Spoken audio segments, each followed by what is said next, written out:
Once upon a time there lived a poor prince. His kingdom was very small, but it was large enough to enable him to marry, and marry he would. It was rather bold of him that he went and asked the emperor's daughter, "Will you marry me?" But he dared to do so, for his name was known far and wide, and there were hundreds of princesses who would have gladly accepted him, but would she do so? Now we shall see. On the grave of the prince's father grew a rose tree, the most beautiful of its kind.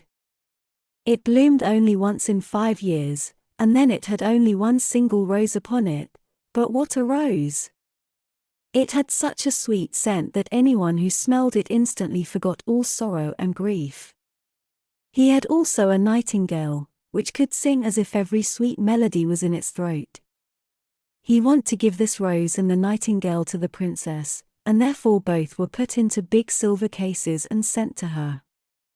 The emperor ordered them to be carried into the great hall where the princess was just playing visitors are coming with her ladies-in-waiting. When she saw the large cases with the presents inside, she clapped her hands for joy. If only it were a little pussy cat, she said.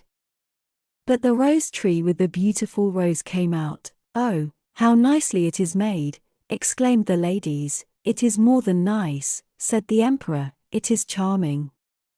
The princess touched it and nearly began to cry. "Ah, Papa," she said, "it is not artificial, it is real." "Ah," said all the ladies in waiting, "it is real." "Let us first see what the other case contains before we are angry," said the emperor. Then the nightingale was taken out, and it sang so beautifully that no one could possibly say anything unkind about it. "Superbe, charmant," said the ladies of the court, for they all prattled French, one worse than the other. "How much the bird reminds me of the musical box of the late lamented empress," said an old courtier. "It has exactly the same tone, the same execution." "You are right," said the emperor, and began to cry like a little child. "I hope it is not real," said the princess. "Yes, certainly it is real," replied those who had brought the presents. "Then let it fly," said the princess, and refused to see the prince, but the prince was not discouraged. He painted his face, put on common clothes, pulled his cap over his forehead, and came back. "Good day, Emperor," he said. "Could you not give me a job at the court?" "Yes," said the emperor, "but there are so many who ask for a place that I don't know whether there will be one for you. But still, I will remember you. Wait a moment, it has just occurred to me that I need someone to look after my pigs, for I have so very many of them." Thus the prince was appointed imperial swineherd, and he lived in a wretchedly small room near the pigsty. There he worked all day long, and when it was night he made a pretty little pot. There were little bells around the rim, and when the water began to boil in it, the bells began to play the old tune, "Ah dear Augustine, all is gone, gone, gone." But there was something even more wonderful than that. When you put a finger into the steam rising from the pot, you could at once smell what meals were cooking on every fire in the whole town. That was indeed much more remarkable than the rose. When the princess with her ladies passed by and heard the tune, she stopped and looked quite pleased, for she also could play it. In fact, it was the only tune she could play on the piano, and she played it with one finger. "That is the tune I know," she exclaimed. "He must be a well-educated swineherd. Go and ask him how much the instrument is." One of the ladies had to go and ask. Before she went into the muddy field, she put wooden clogs on her feet. "What will you take for your pot?" asked the lady. "I will have 10 kisses from the princess," said the swineherd. "God forbid," said the lady. "Well, I cannot sell it for less," replied the swineherd. "What did he say?" said the princess. "I really cannot tell you," replied the lady. "You can whisper it into my ear." "It is very naughty," said the princess, and walked off, but when she had gone a little distance, the bells rang again so sweetly. "Ah, dear Augustine, all is gone, gone, gone." Ask him, said the princess, if he will be satisfied with 10 kisses from one of my ladies. No, thank you, said the swineherd, 10 kisses from the princess, or I keep my pot. That is tiresome, said the princess. But you must stand before me, so that nobody can see it. The ladies placed themselves in front of her and spread out their dresses, and she gave the swineherd 10 kisses and received the pot. That was a pleasure. Day and night the water in the pot was boiling. There was not a single fire in the whole town of which they did not know what was preparing on it, the chamberlains as well as the shoemakers.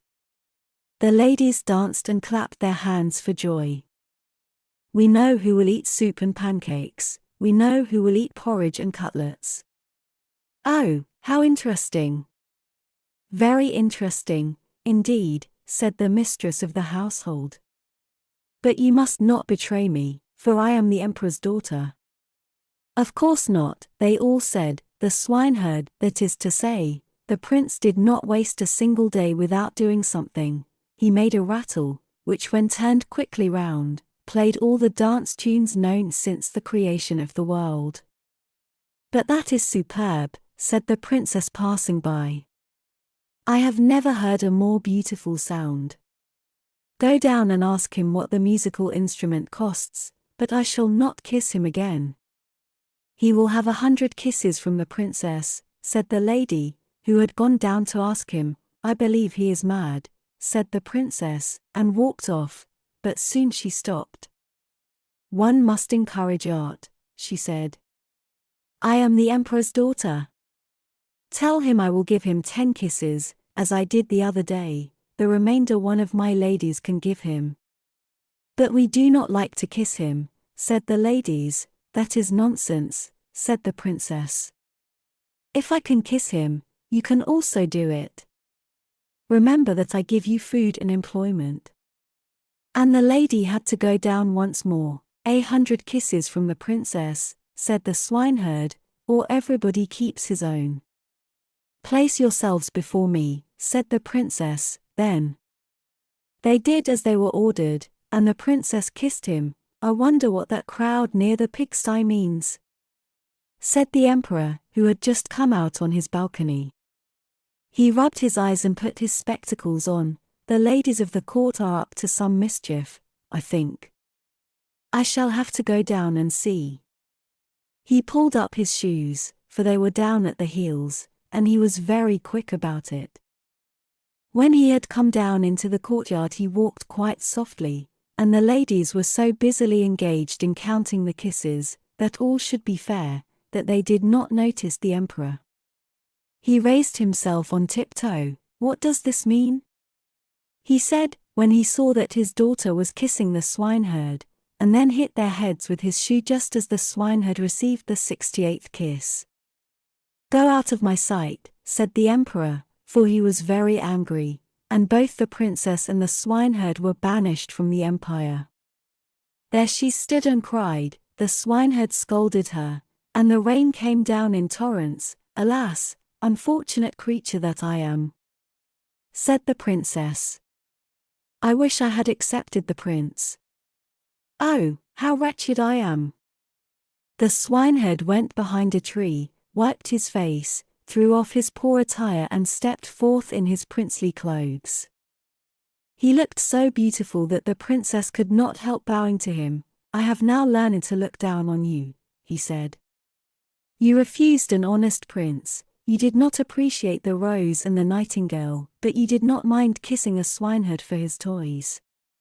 You have no one but yourself to blame. And then he returned into his kingdom and left her behind. She could now sing at her leisure, a dear Augustine, all is gone, gone, gone.